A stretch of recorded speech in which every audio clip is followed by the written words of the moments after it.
Yo, I ain't here for the money, I ain't here for the fame. Though it might be nice to own a jet plane, I'ma do it all for you. Let me tell you why you're here. You're here because you know something. What you know, you can't explain, but you feel it. Hey, welcome back, trainers, battlers, and girls at PvP. This is Pogo Joel here coming at you with my Porygon Community Day video. And in this video, you actually got to vote for the next Community Day, and Pokemon Go is going digital thanks to you and your votes here for Porygon. Alright, trainers, if you haven't already heard of me, I'm Pogo Joel. I come up with event guides, tips and tricks videos, and some PvP content. And if you do find this video helpful, please drop a like, subscribe down there, and let's get right into that video. Porygon Community Day. You voted for it, trainers. Here are the results, and Porygon overwhelmingly the favorite with the brand new shiny there coming to the game, and Charmander coming in second place, which will make it next month's Community Day. But for September, we do have Porygon, and let's get into those details real quick. On September 20th, from 11 a.m. to 5 p.m. local time, Porygon will be featured as the Community Day Pokemon. And if you learn a little bit more about Porygon, it's actually pretty cool. It has a really cool place in the history of Pokemon as far as like the anime goes. In the anime, there was an episode back in like 1997 in Japan that got Porygon banned. So Porygon, there was an episode featuring Porygon. It was Electric Soldier Porygon, or some translations have it as Cyber Soldier Porygon. Either way, when that episode first aired in Japan, it caused almost 700 viewers to go to the hospital due to seizures. So it did give people seizures, that episode. And I'll play the clip here for you shortly, just because I think it's a cool piece of Porygon's history. But this episode, it featured some flashing lights pretty quickly. They were bright, and it did cause people to go to the hospital. It was like a famous incident known as Pokeshock, and that got Porygon banned in the anime, and that episode I don't think ever really aired in America, or I don't know if a dubbed copy does exist. I've only ever seen Japanese dubs of it, but I'll play that clip here for you shortly. Just as a warning, if you're sensitive to light, you may want to look away for like 20 seconds, but if you're brave enough to try this out, here we go. Alrighty, trainers, just so you're aware, I am going to show this clip, so if you're sensitive to light, this is a seizure warning. This is the reason why Porygon is banned, even though it's not Porygon's fault, it's Pikachu's fault. Porygon, the poor loser of this one. Let's go ahead and roll that clip one last time. Warning if you're susceptible to seizures, because I'm playing this.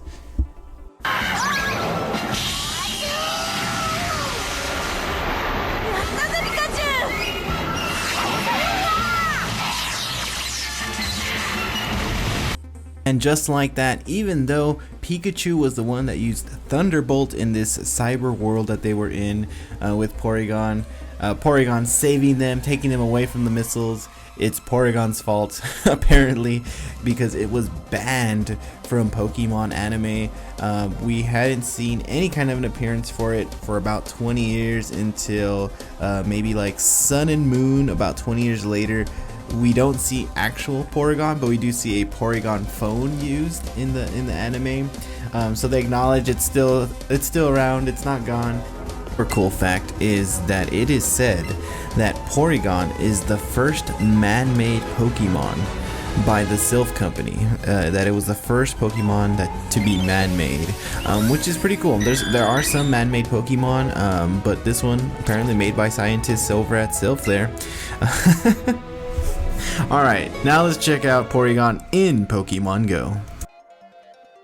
Now, when it comes to Porygon, so its first evolution, there's not really much reason to keep one and power it up for Great League unless you have the legacy move sets of Quick Attack, which is the legacy fast move, and Discharge, which is a legacy charge move. Now, it does have quite a few legacy moves, but those two really make it relevant as a spammy DPS monster in any kind of like meta where normal types are allowed. Now when it comes to Porygon just in general, it is going to cost you some items, evolution items to power up and evolve. So for example, if we want to evolve it into Porygon 2, it is going to cost us a upgrade, which is an item only really used for Porygon. So the upgrade, this item here, you give that to Porygon as part of the evolution, and 25 candies, and then that's how you get Porygon 2.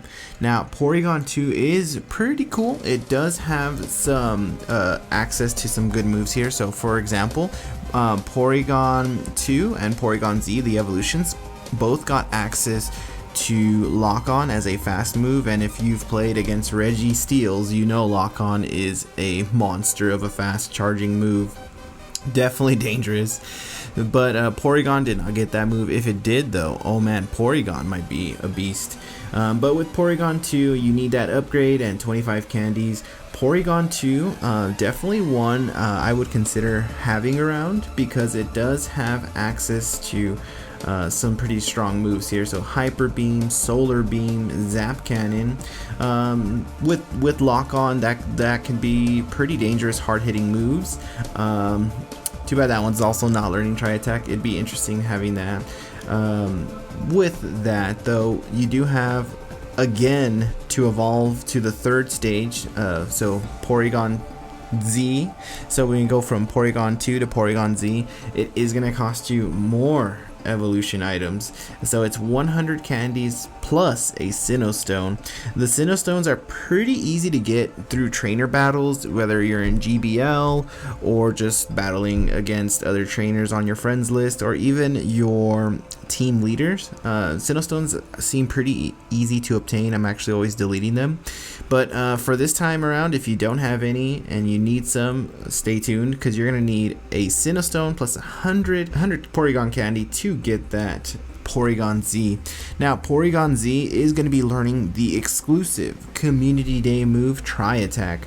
Now we don't have any stats for Tri-Attack just yet, but we do know that it is going to have a chance to debuff your opponent's either attack or defense, and we don't know how often or how spammy. We can compare that to other moves that are already in the games that debuff, but I do want to take a quick look at the move sets here for Porygon-Z.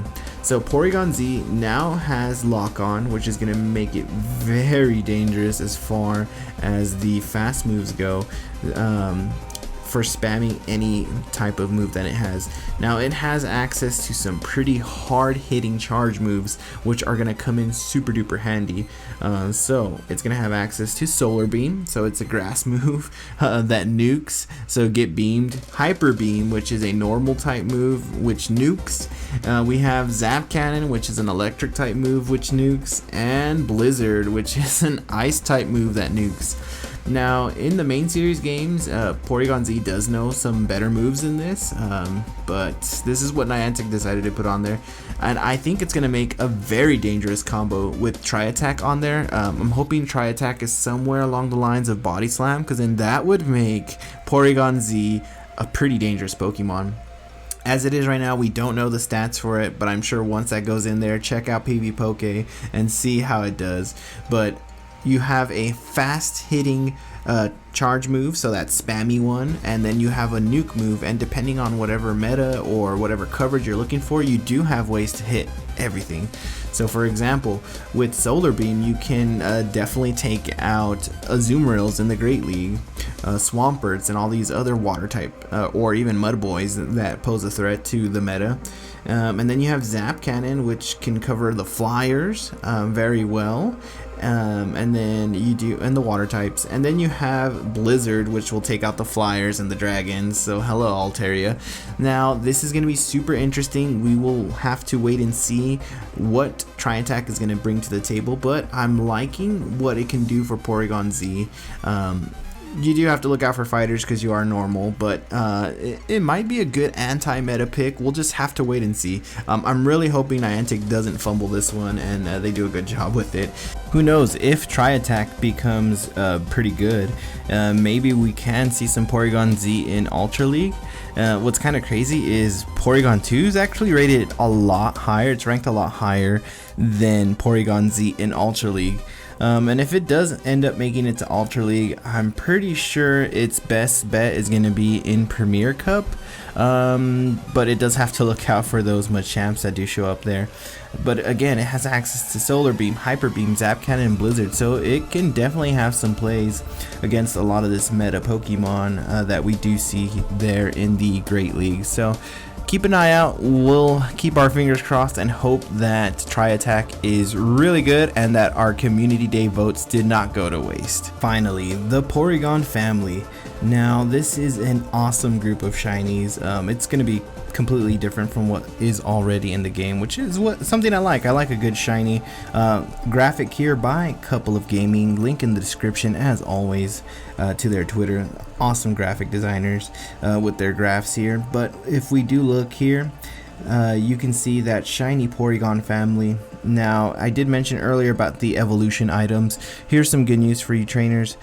Every evolutionary item you're going to need to evolve, so that upgrade and that Sinnoh, you'll be able to have research done on Community Day. So most likely it's going to be catch Porygon and you get the upgrade or the Sinnoh. So there'll be timed research. And then also you can earn up to 3 upgrades and 3 Sinnoh by completing the timed research for that day. You can also purchase the Community Day ticket event, which is called Decoding Porygon. Each Community Day now, what they started doing is having special research for that Community Day Pokemon. It's equivalent to a $1 US or whatever the currency in your area is. Now, I don't know if I'm ready to give Niantic some of my money, but that research will guarantee you the Sinnoh and upgrades that you would need, and you always do have a chance to get a higher IV Porygon if that's what you're looking for. I might skip that one, but hey, if you do need those items, they are available for you in the game for free, or you can guarantee yourself 3 of them. I think there's going to be a lot of free opportunities for them, so no worries, trainers. Alrighty, trainers, that is the video for today. If you found this helpful, please drop a like, subscribe, and let me know down there in the comment section below. Are you excited for Porygon Community Day, yes or no, or are you just waiting for Charmander Community Day? Let me know down there in the comments below, and until next time, trainers, gotta catch them all.